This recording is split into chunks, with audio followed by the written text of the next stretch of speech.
This is Wheel. Of Travers.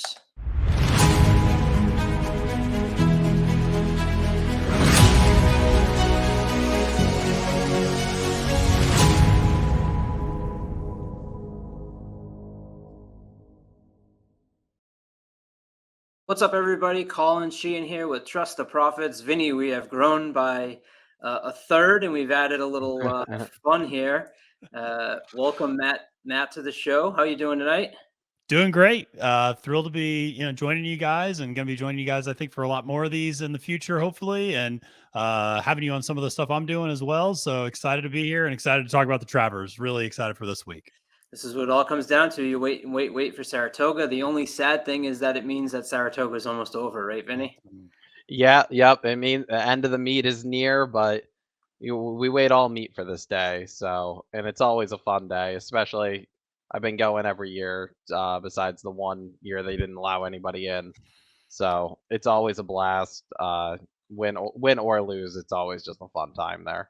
Valid excuse, I suppose. So we came up with a fun idea for today, which is, as you saw in the open, we're going to do a little bit of Wheel of Travers, where we're going to spin a random wheel. It'll land on a horse, and whoever gets that horse will have to give one reason the horse will win the Travers and one reason they won't win the Travers. So we had to do a little prep work for this. I brought on some fun sound effects. So we might as well jump right into it, right, gentlemen? Absolutely. Yeah. Who's going to get the first roll, though? How Well, are we going to determine who goes first, second, third? Oh, I think we'll go top to bottom. And All right. since I'm kind of leading this, Vinny, you get to go first. I'm going first. Okay. You're going first. You ready? Yeah. All right, so here we go. Here comes the Wheel of Fortune. Give it a nice big spin.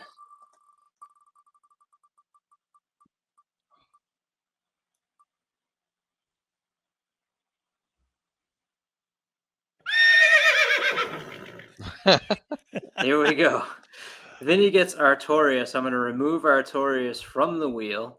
I forgot to mention that along with a positive and a negative, we're also going to give you a little insight on would we bet $100 on this horse to win, $10 on the horse to win, or just pass altogether. So we'll do that at the end as well after you give a reason on Artorias, why Artorias will win the Travers Stakes.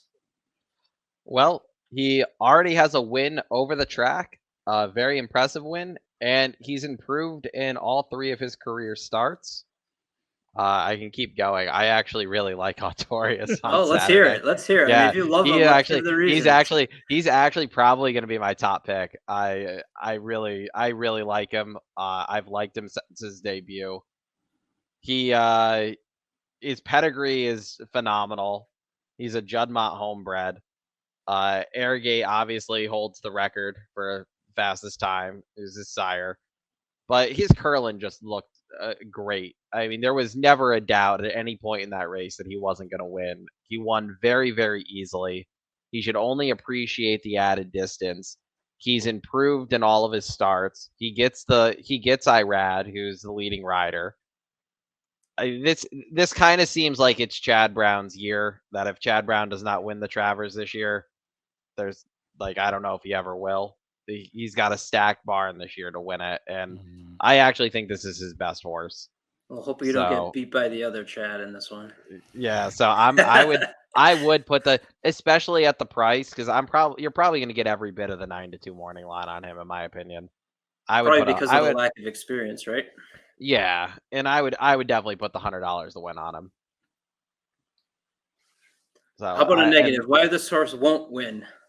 Negative, it's going to be hard. Lack of experience and not really sure who he's beaten. I mean, his maiden win, he beat Gasoline, who I don't think has come back since, and Win It, who did win next time out, but then looked bad when he stepped up in company.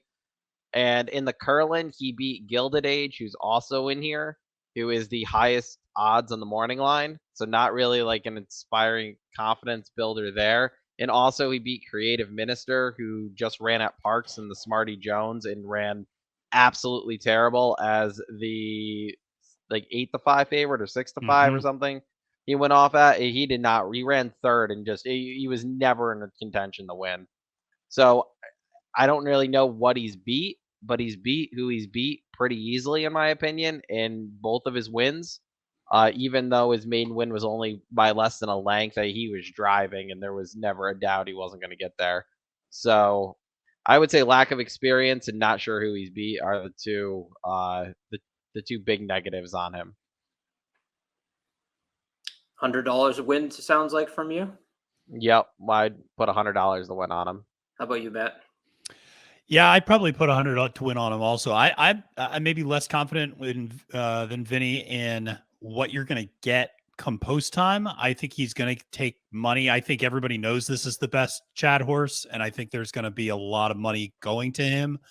So I'll be interested to see what he does go off at. This is a step up in class. I mean, to Vinny's point, I don't know who he's beaten. I don't necessarily hold those in the highest regard. He's, his maiden restricted stakes race. Okay. So we'll see. And, creative minister. I mean, that's a whole nother discussion and a whole nother pod about how poorly mismanaged that horse, that poor horse has been. But, but he's very, very impressive. And he would absolutely be $100 win bet for me too. I also really, really like this horse a lot. And I think I've told you guys this before. I love lightly raced horses with improving speed figures. I mean, I will always gravitate to those horses because I think you can get value. And I think Artorias is a great example of that. Yeah, I'm not going to disagree with you. Great horse, $100 bet. You could probably go that way. I looked up a little bit of Paula's Silver Lining, as Vinny has heard from me many times. I love horses that have run well at Saratoga.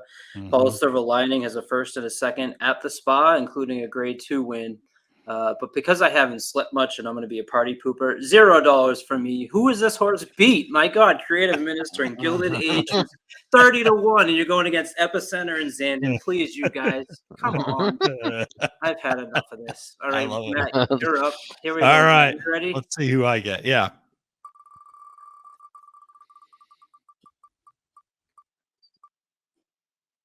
Oh. All right.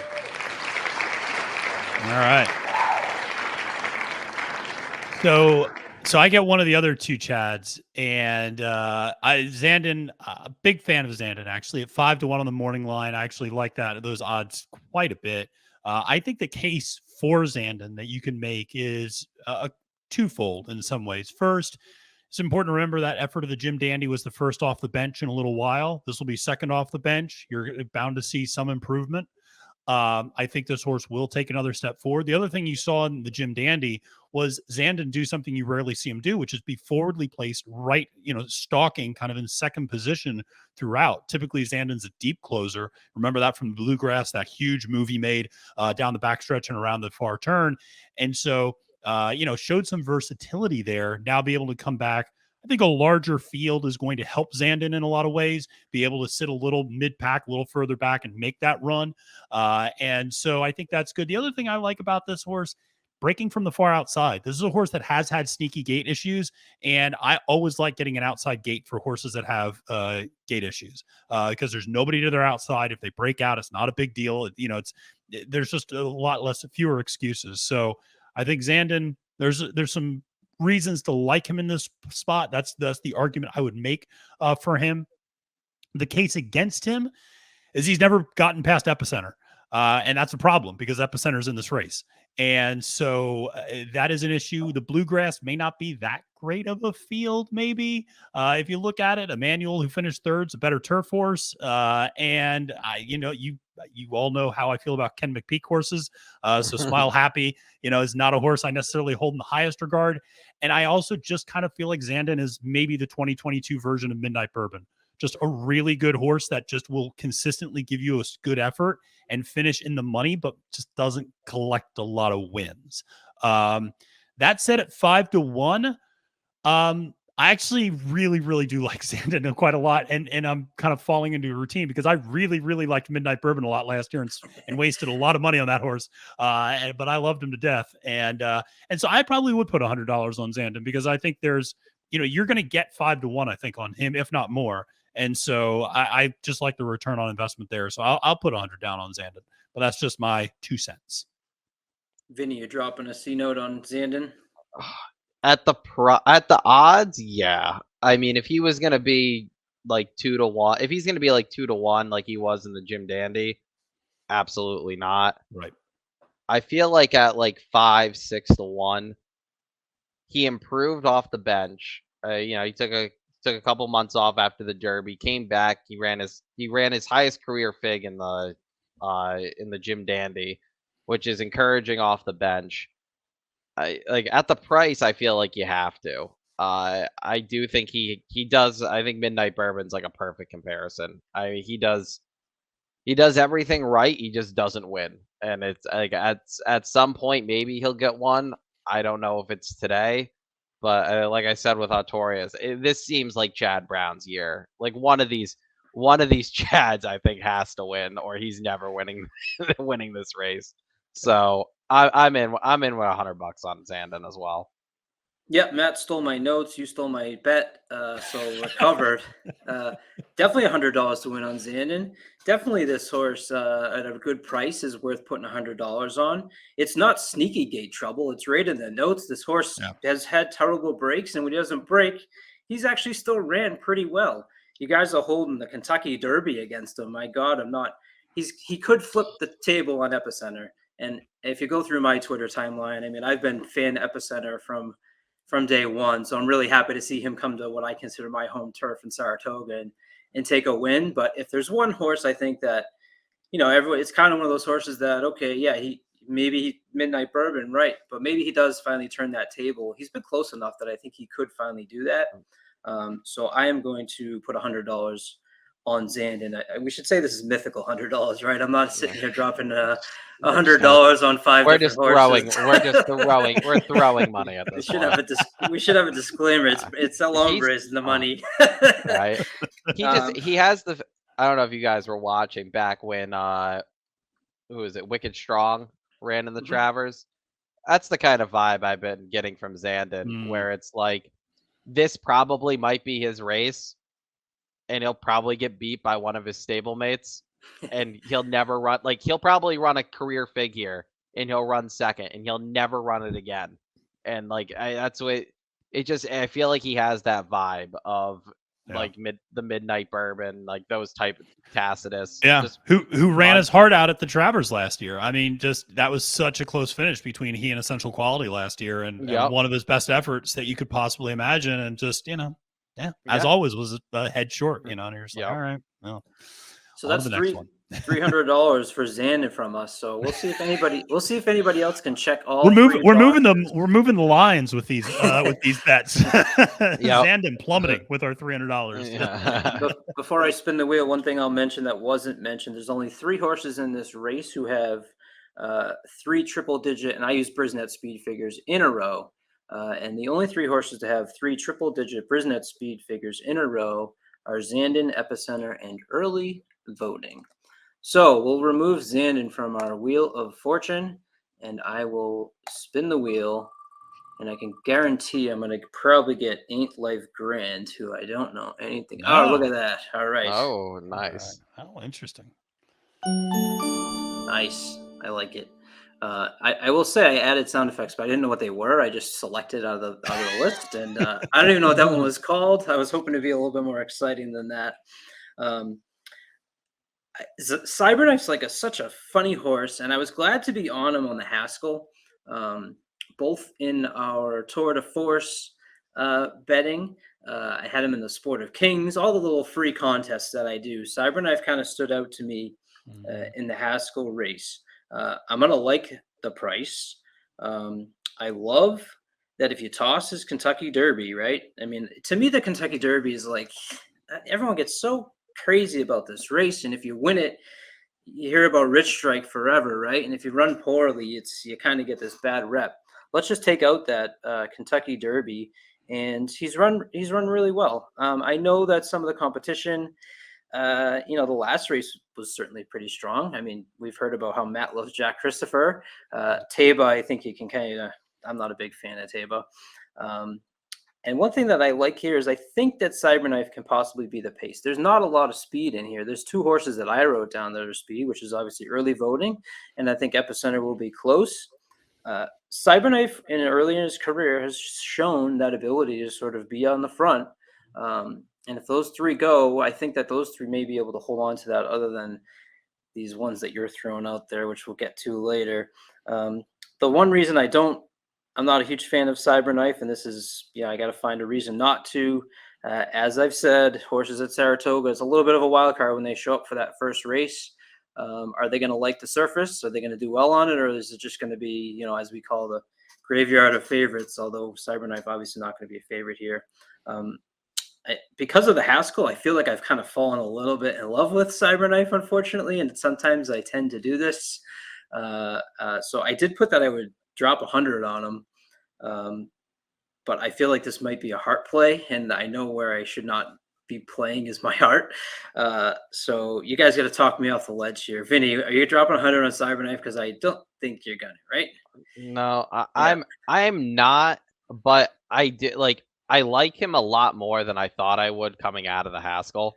Yeah, After the he's Haskell, like I kind think of I just believe drawing on us, or after the throwing on us. Haskell, I believe after the Haskell, I tweeted, I hope they bring him here because he's going to take money, and I don't think he has a chance. And with the field that showed up, I'm like, all right, well, maybe he does have a bit of a chance. My big negatives is I I know he's got 2 grade 1s, but the Arkansas Derby is I g- Ugh.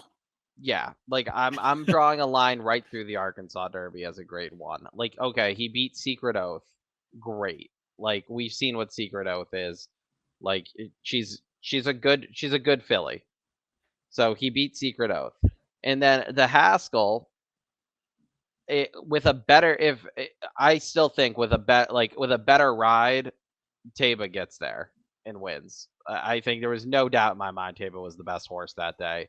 And he ran down Jack Christopher, who clearly hit he hit the wall that everybody thought he would, stretching out.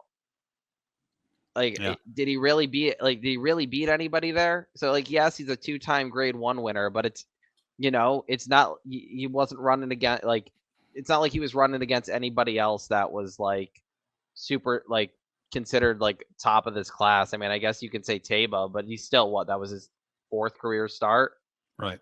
I think. And it was his first race back in the Baffert barn after that whole shenanigans.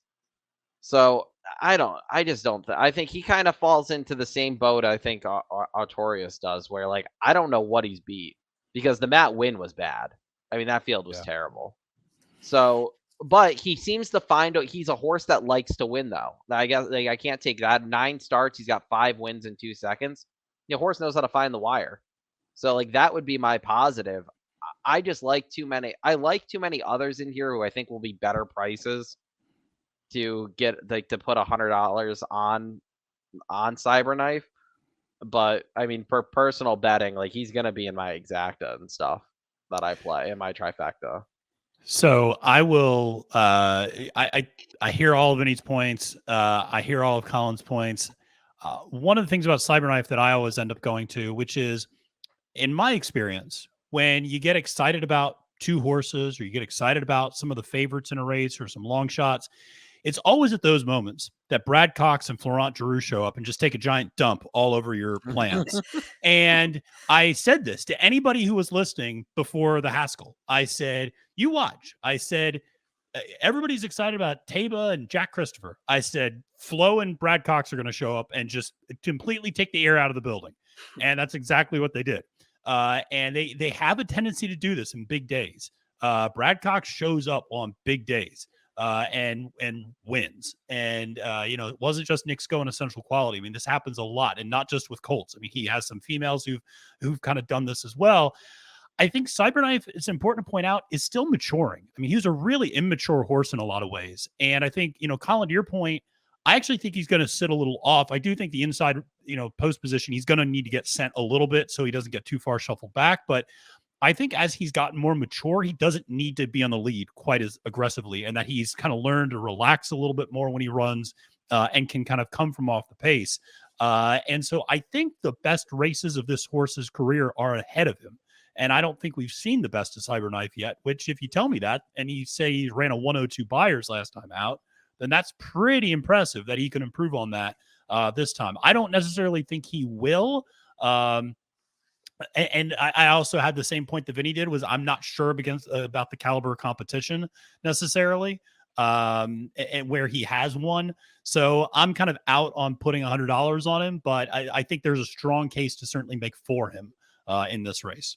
So I'm going to stop there and ask you a quick question, because on Autorius, you said, I love lightly raced horses with continuing speed figures that are Yeah. improving. Yeah. Cyberknife is someone that has more consistently shown the improvement. If you just throw out the Derby, right? Yeah. And I Yeah. know it's not every single race is up, but he's Yeah. continually, gradually growing. To He me, is. if the odds are close enough, where I would lean towards the, proven experience versus the unknown. Personally, are you kind of against that? See, that's where I'm always a sucker for the unknown, Colin. I'm always, it just at some point, in these races, a lot of times I just, and we should say some of this is going to depend on, we're looking at the morning lines, when it actually comes time to start betting, it's going to also come down to like who's taking action and what, how are these lines floating around between now and post time. So we'll see. I mean, David Aragona obviously does a great job setting these setting these morning lines. And a lot of times they're very, very close to what it goes off at. Yeah.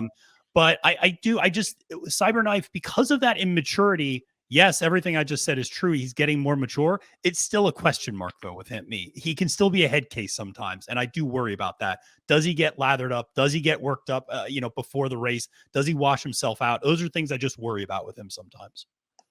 Yeah. Hopefully. Go ahead. One last point. I mean, he's running 2 races. I mean, I know it's the Derby, so we can kind of you can slightly draw a line through that. But I mean, his other time he ran with Epicenter. He probably ran his worst career race besides the Derby. Yeah. So it's like, that does kind of concern me a bit, that like he has run against Epicenter a couple times now, and both times even though Epicenter hasn't won either of those races, he has finished well behind them. So it's just another thing to look at. That was a bad setup for him in the Lecomte, though. I remember really studying that race with Papa Cap and who was the other early one? I didn't like him at all. I didn't like him at all. I didn't either. So I just don't know if the pace was there for him at that time in his career. Yeah, it was. I don't think it was, but it was also. You said he is a bit of a head case where he does seem he has matured more, but I mean, how much is he, if he improves off that 102 buyer, sure, but that track with that day at the Haskell was also crazy. Yeah. So it's like, I feel like that's a hard number to trust, but it wouldn't shock me if he ran back to a 102. All right, so we'll see if Cyberknife takes a dump, and if he doesn't get the $100 from all of us to wipe that dump up. So there you go. This is gonna be interesting if Zandon's the one that takes all 3 of our money. So you ready, Vinny? Here we go. Yep. You're gonna get your boy. Ooh, you're gonna get. It takes over. Oh, the third Chad. The third Chad. The third Chad. What do we think? I personally, I don't like him at all. I really don't. I thought he got the perfect setup going into the Preakness. He got lucky with a bad ride on Epicenter, which seems like it was more of a, hey, let's see if he can do this, rather than a bad ride at this point, because they did the same thing in the Jim Dandy with him, and it worked out fine. So it seems like Epicenter was just kind of maturing there. I think the Jim Dandy kind of showed exactly how good this horse is. I mean, that track going into that day, the main track at Saratoga was playing very heavily towards front end speed. You had to be right near the lead to win. He got everything his own way, and I know it was first off the bench from the Preakness. But man, you couldn't have, if you were on early voting that day, you could not have asked for a better setup. He wasn't pressured. He set soft fractions, and he just wasn't as good. And I think I'm honestly surprised he's in here. I thought, and I guess he's been his works have been good, which is why they're wheeling him back here. I thought for sure Chad would save him and run him in the Pennsylvania Derby. Yep. Because they ducked the competition in the Derby, knowing there was other speed, so they could run him. They could run him in the Preakness. They got lucky in the Preakness, and the other speed in Epicenter decided to sit well off. Today, yeah, he could be. I mean, I don't think he's going to be. I don't think anybody's going to let him be loose. Maybe, but I think there's a couple horses in here that kind of have to go if they want any shot of winning. So I don't see him being able to set the 24:49 like he did in the what do we have, 24:48 or 24:49? Let me look. 48. 24:48. Like I don't think, I don't know if he's even gonna be able to do that. And even if he does, I don't think he can hold on again. So he's a toss for me, but like for my pick fives and stuff, I'm using the other two Chads. I'm using, especially at a price. He's a defensive use on multi-race tickets for me because I'm not playing 2 out of 3 Chads and getting beat by the other one. Yeah. I agree with a lot of Vinny's points. I mean, he's a no bet for me.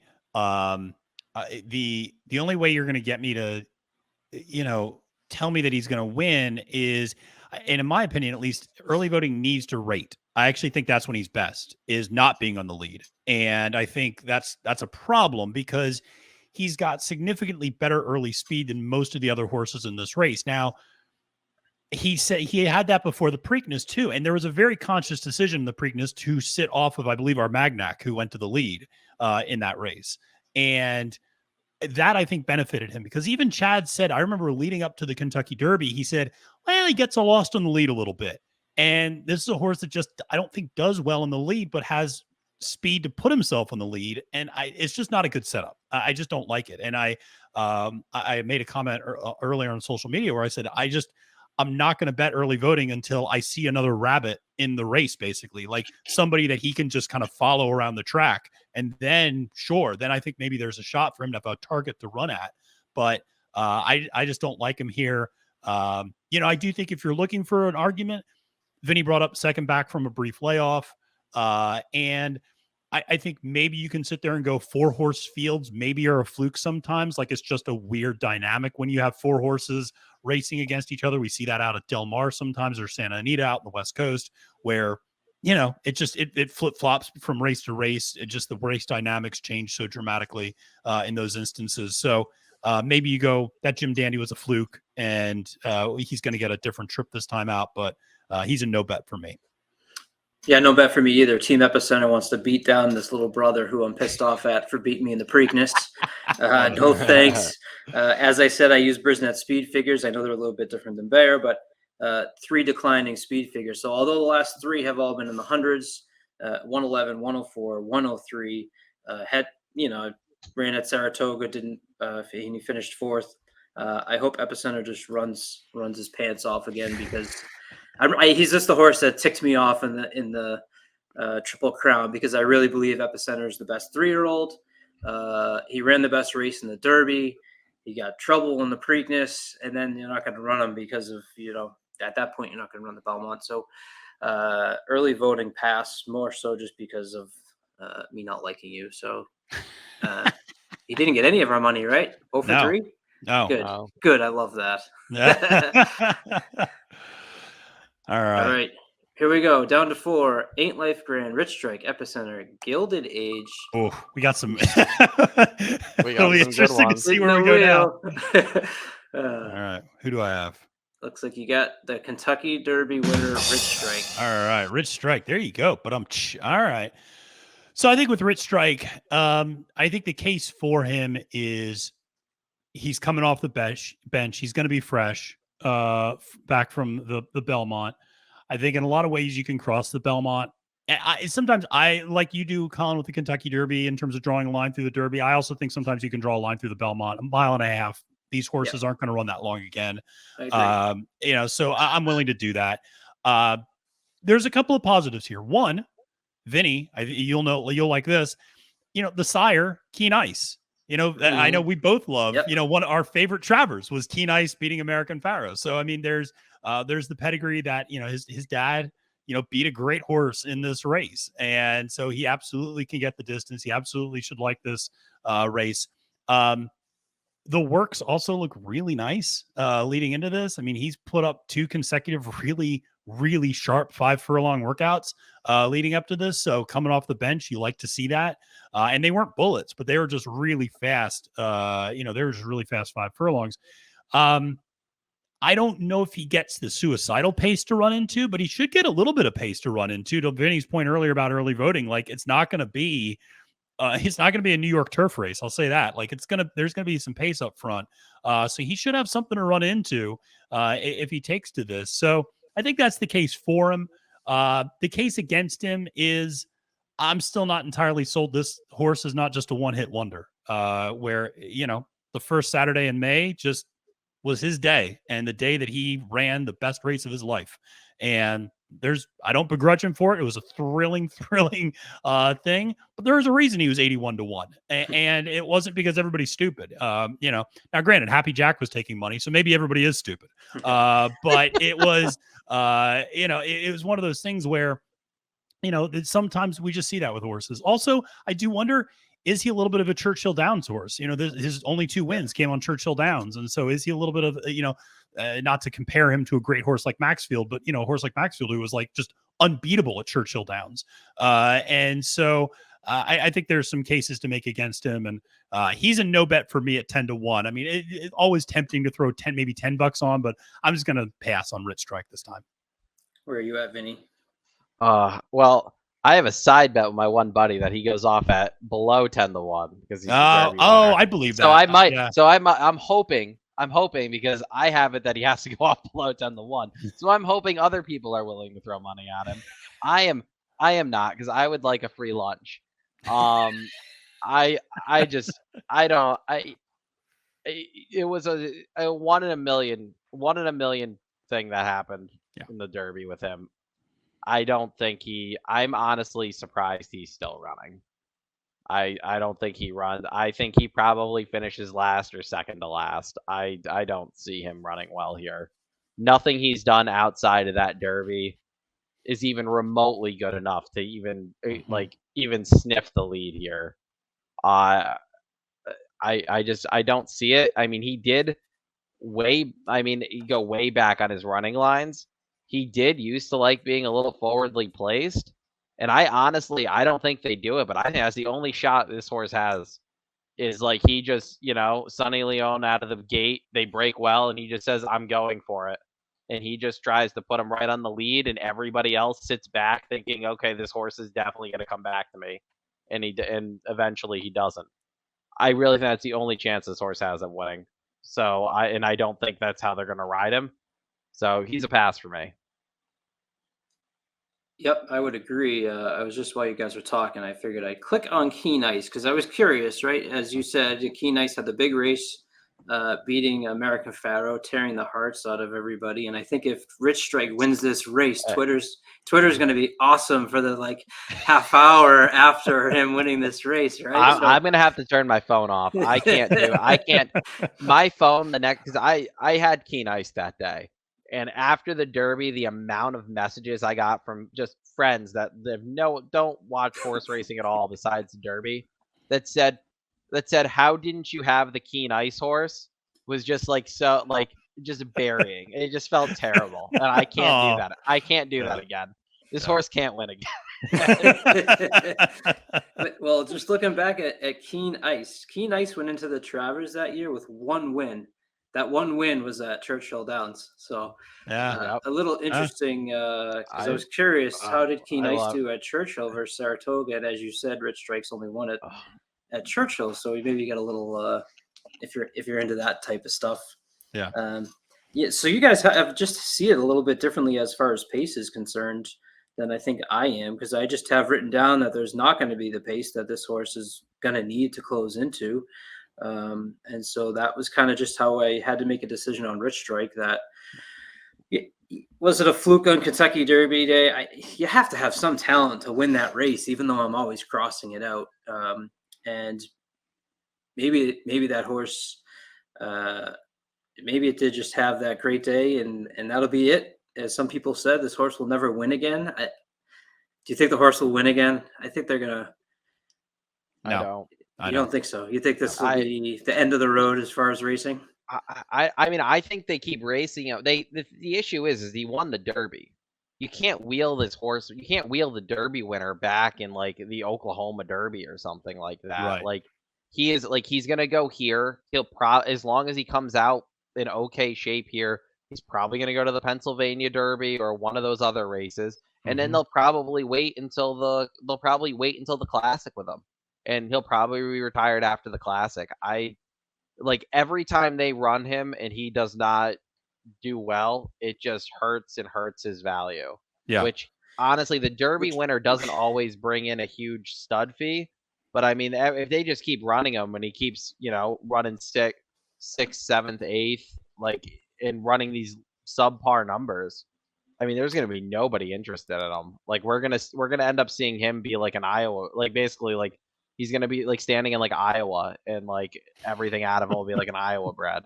Yeah. And that's what's what's so gonna happen to him. That's what's so frustrating to me. You win the Derby, which is this race that's just the big name on it, and now you're never going to know where this horse fits because of what you just laid out, right? I mean, let's say he finished second in the Derby, right? Now he's maybe trying to find himself, and they're trying to build that value, and that's what I'm so much more interested in than okay, you won the Derby, and now you're going to try and just follow that path. And let's not get started on that. That'll take our video past the time that we have. All right, so I am up, correct? I hope I Yep. get my buddy here because Uh, I want to just gloat uh, about. yeah. Oh my God. Yes, that's the perfect sound effect for me wanting to talk about Ain't Life Grand. Yay. So I had to find a reason why I might like this horse. And you look at the running lines of 8 lifetime races, 5 wins, if you're maybe just someone looking at the form for the first time. These wonderful races over at Prairie Meadows, which let me tell you, to me, Vinny has told me don't bet these horses unless they're running in really good races at Prairie Meadows. They seem like they're good races at Prairie Meadows, but usually when me and Vinny are doing this, we're talking about the $50,000 maiden claiming race on the late Friday for the double. So I think you're in a little bit too deep here, Ain't Life Grand, and that's the negative that is more than I will ever need to say about this horse. But I had to find a positive because that was the challenge for us. And one thing stood right off the page immediately as I looked at the workouts for this horse. August 20th, 4 furlongs at Saratoga in 45 seconds, first out of 79 runners that day. All the timing issues people talk about on Twitter, I'm like, did someone maybe fudge the clock here a little bit? Did I miss something? I haven't gone back and watched the workouts. The workout before that on August 13th was at Saratoga as well in 48 seconds. Not too bad. I looked up a little bit on the dam. Nothing there really to be too impressed about. As I said in our little pre-show meeting here, 20 to 1, 30 to 1. Hey, $10. It's not my $10. It's mythical. Let's just throw it on there and take that one chance that perhaps this horse just absolutely floors it on the Saratoga dirt. And by chance, my boy Epicenter gets a Rosario ride that crashes into our boy Zandon, and something wild happens. And instead of us cursing Rich Strike, we're cursing Ain't Life Grand, who is then being pointed towards the Classic. Vinny, is that the path that this horse takes? I mean, oh my goodness. Yep. Could you guys find anything better than what I came up with for Ain't Life Grand? I'll let you go. I'll let you go first if you want. All right. Yeah. So the pedigree is interesting because it's the same sire as Epicenter, actually, not this time. And then the dam is unraced, but it was a Medaglia d'Oro dam. So, I mean, should have the pedigree to like the distance. I mean, even though the longest career race to this point has been a mile and a 16th, I mean, should be able to step up in distance and actually like that. Actually, best performance was at a mile and a 16th.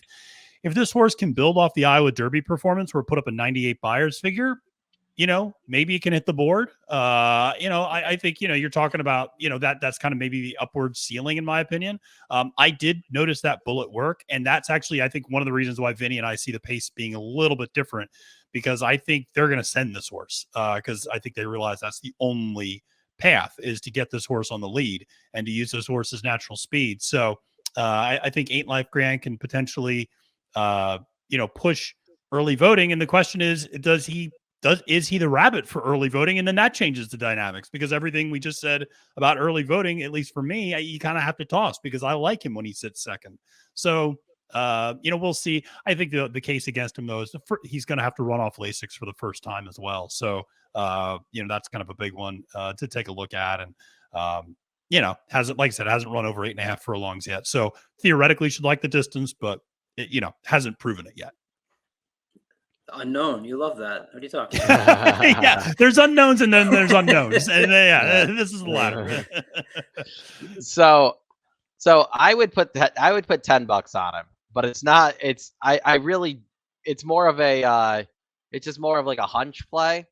So I am in a fantasy league for 3-year-olds with the racing dudes and some other people, and one of those people is actually the trainer's son, Kelby. So I actually knew this horse was coming for the Travers probably about a week before they actually announced it. So he won the Iowa Derby, and then after the Iowa Derby, the ownership group has been using the trainer Kelly von Hemmel for years. They've been partners, and basically they said, we've never been to the Travers. We have a horse that at least qualifies at the moment. Let's run him in this whatever it was called, the Iowa Stallion restricted race. And if he wins that, if he comes out good, we'll send him to Saratoga, because they have never been. So we won that, and they kept their word, and they sent them here. So it's it's one of those, like, the connections finally, after years of having horses, because all they do is own Iowa breds. So after years, they finally have a horse that actually qualifies to run in a race. Like, I don't know if they're like, I don't really know if they're really, like, I think, like you said, I think the only way this horse can win, kind of how I think Rich Strike can win, the only way he wins is he goes to the lead and just doesn't, like, nobody runs with him, and he just keeps going.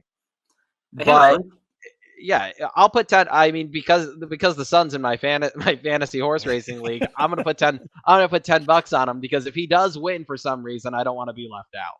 So I actually might put $10 on this horse to win, knowing it's probably not going to happen, but on the off chance it does, it will probably offset every other bet that I make that day. So we just said the complete opposites of one reason I am frustrated with horse racing and one reason I love horse racing. And how cool would that be of, hey, I finally have a horse and we've been running these types of horses. Let's go to the Travers and let's make a trip of it. And they're going to probably go see Vinny and hang out in the paddock bar. And now I'm cheering for Ain't Life Great. So I know it's plugging another show, but Saratoga Slim's vlog, actually, I think that came out today. It's either came out today or it comes out tomorrow.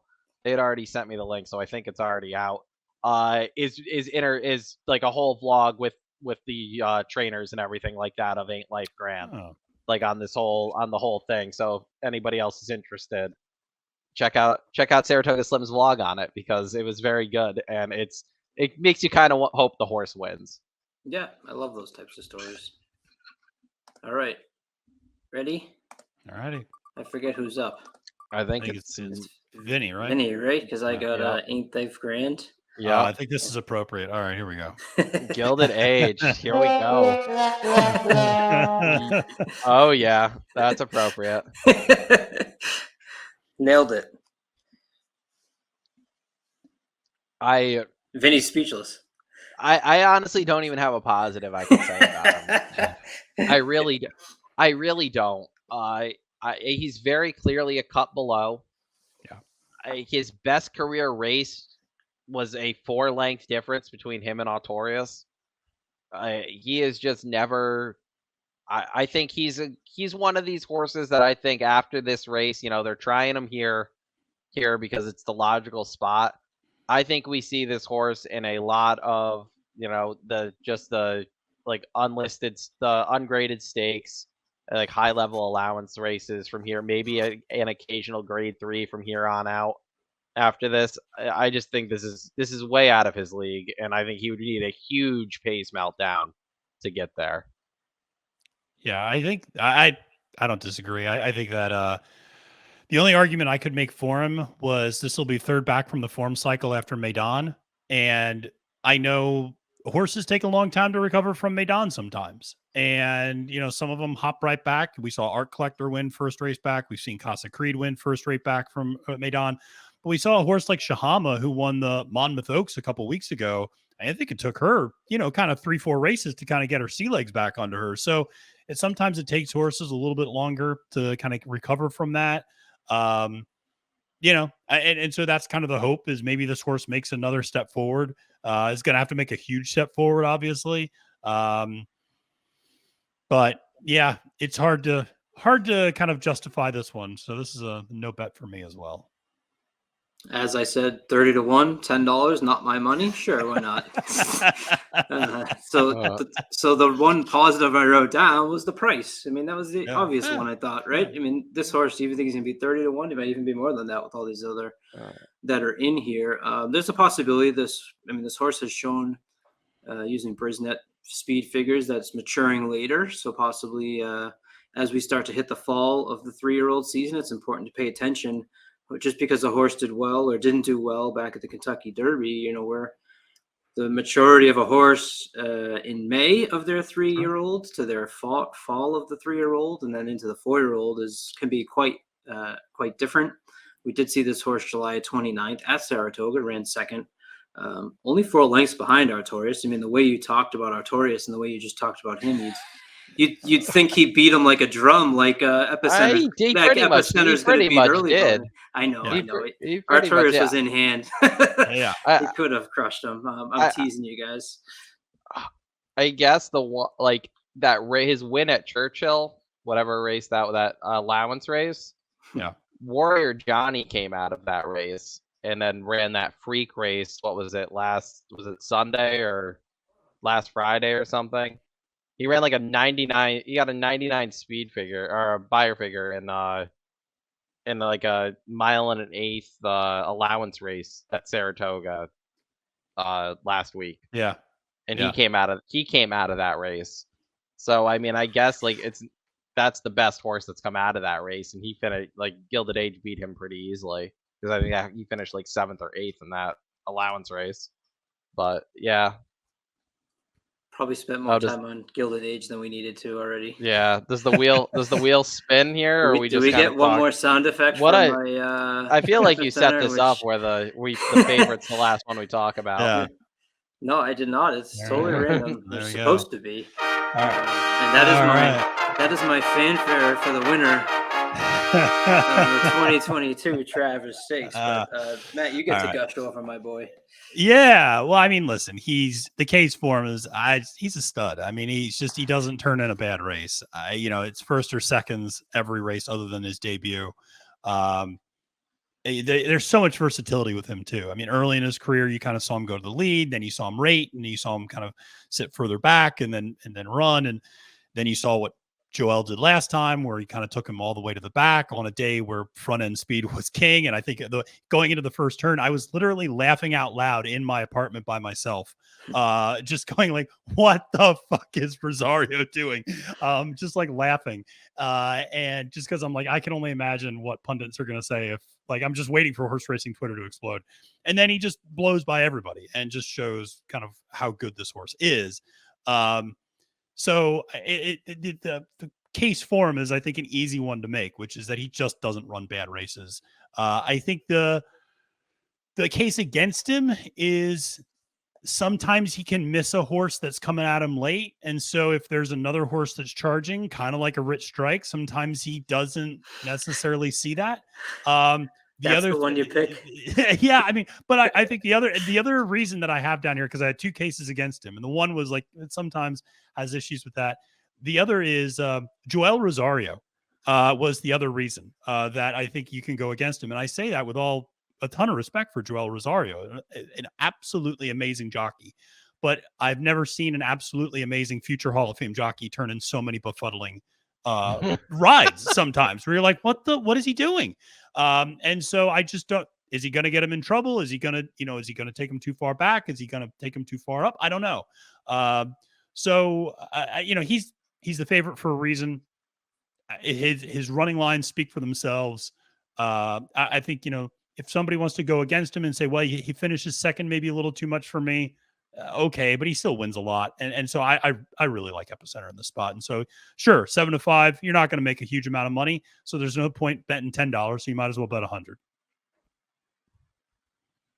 Yeah, I mean, I Yeah. love them. These are the type of races I don't actually bet, to be honest with you. So I know everyone's tuning in for the bets on the Travers. I won't even play this type of race because my horse fandom takes over. I'm not gonna. I just don't have the bankroll to go through $100 on a 7 to 5, and I'm just as satisfied watching Epicenter uh, win this type of race and kind of walk away as a proud fan, just like I would if my Red Sox or Bruins won a big race. So of course, I mean everything you've said, and the one thing, I mean, I love Epicenter. Go to my Twitter; it's Epicenter. Um, the one reason I saw that he may lose, as you said, is Rosario, and look who's to his left is Irad, and to his right is early voting. So let's say early voting is going to go. You got Irad being aggressive, maybe trying to push him out. He gets squeezed, and all of a sudden I see the Preakness in my mind, and early voting trotting around chasing who you said ain't life grand, and Rich Strike closing quick. I have all these visions of horror happening because all those situations will just make me shut off my TV, close my iPad, and take my son to the beach on Saturday. So hopefully none of that happens. Epicenter, of course, if I had 100, 1,000 to try and play someone like a 7 to 5, Epicenter is my pick. He'd be my bet. But honestly, for me, I'd rather put the $10 on the 30 to 1 or the 20 to 1. I'm cheering for Ain't Life Grand now because of what you guys said. If I lose $10, say it's $10, and I get to watch Epicenter hopefully pound early voting into the ground. So is Zandon about the bet? Because I'm not on Epicenter here. It's gonna be crazy, but I feel like we've already seen his top, and like his buyers kind of say that. He got a 102 in the Louisiana Derby. It was good enough to win. He got 100 in the Derby. Runs a bad second. 102 in the Preakness, not good enough to win. 102 in the Jim Dandy, he wins. I feel like this is going to be his 10th career start. I feel like we know what he is. I mean, if a 102 is good enough to win here, sure. I don't know if we see better than a 102 though, for out of him. And I feel like I'm at the price, especially since Zandon's going to be 5 to 1. Artorias might be around 5 to 1. I'm willing to take a shot that maybe we haven't seen the best out of some of these others, and we've already seen his best, and hope that somebody else's top is just better than what we've seen from what we'll get from Epicenter. Yeah. He also could improve off of that 102 and then just make me look really stupid. And he'll be on my pick 5 ticket for sure. Like I'm not going to be stupid and toss it because I would hate to lose the pick 5 because I don't use him here, which I know you're not supposed to do, but I think I can go skinny in some other legs that will give me the flexibility to. But as a straight up win ticket, I feel like he's a favorite you're supposed to try to beat, honestly. Right. So I'm gonna try to beat him on a win ticket. I would not put $100 on him to win. Yeah, if we're talking about my own money, I'm putting my own money on Zandon or Artorias. I'm still kind of up in the air on which one, but and if I was kind of making picks, which I guess I'll do at some point this weekend, one of those two is going to be my win bet because again, I'm going to try to beat the favorite here, and so and Vinny, you brought up a really good point about. This is kind of maybe the best version of him. And that's something that as we get later into the 3-year-old year, some of these horses who have a lot of races under their belt, you start to kind of go, we know what this horse is. And a 102, if he just keeps turning into 102 buyers, I mean, he's going to make a lot of money for a lot of people, in that ownership group and Steve Asmussen and everybody else. But I don't know. When you said that, it made me think of a horse I mentioned to you guys before at the Kentucky Derby I really liked, which was Simplification, a horse that just kind of like is what he is now and has a lot of races under his belt and is just that this is just the horse that he is. And he's not going to improve anymore. And so I think you kind of get to that point pretty quickly with a lot of horses. And I think it sneaks up on us sometimes. We still think of these horses as maybe continually improving. They're still young. They're still, getting there. But you're 10 races into your career. You kind of are what you are at that point. And I remember last year going into the Travers with with Essential Quality, because I Yeah. had Essential Quality as a single last year, and I know that was an argument against him. Yeah. Was Yeah. how, like, he kind of been running the same speed figures over and over and over, and he was winning races, but it was like he was just running the same figures over and over and over, and at some point that, like, it was probably going to catch up to him, and it didn't. It almost did in the Travers, but I mean, it caught up to him in the Classic. Yeah. He ran the same race in the Classic that he did all year. It wasn't good enough. Right. So, And I remember that Jim Dandy of his last year was really ugly too. I remember that was just like, It what was is a that? very right. Yeah. It was a very ugly race, and he ran the same. I think it was like a high 90 last year he Yeah. ran, because I don't think anybody was really turning in triple digits like all that much. But I think it was, he ran within like 1 or 2 points of his figs like his whole career, and it was like, all right, well, at some point I feel like we got to know who these horses are. So, if a 102, like if between like a 102 and a 103 is good enough to win here, sure. But if somebody runs a 10, like it took a 105 from early voting in the Preakness to beat him. If somebody does that again, a 105 probably beats him again. Mhm. So I'm gonna hope somebody can just run a little bit better here. But yeah, I would use him defensively, but for a win ticket, because I think he's gonna be what, even money, you think? Maybe lower? Yeah. I would say even money probably. Yeah. So I'm gonna try to beat him. Well, I'm always hoping for that greatness, and Matt's hoping for the unknown, and I'm hoping that I've seen something that's gonna continue to be what maybe he has more than what we've seen, and that's kind of why I approach these races. I'm not good on these days. I'll be honest. These are the days I struggle with, and so I kind of just let my fandom of horse racing take over, and let's watch the horses that we've all talked about for so long on Twitter. And one that I've gravitated towards is Epicenter.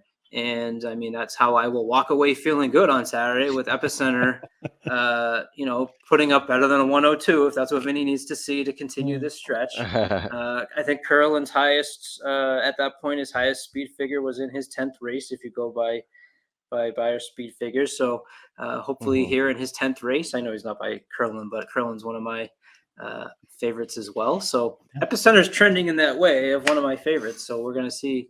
Hopefully he doesn't lay that giant poop that expected me to think and watch out for.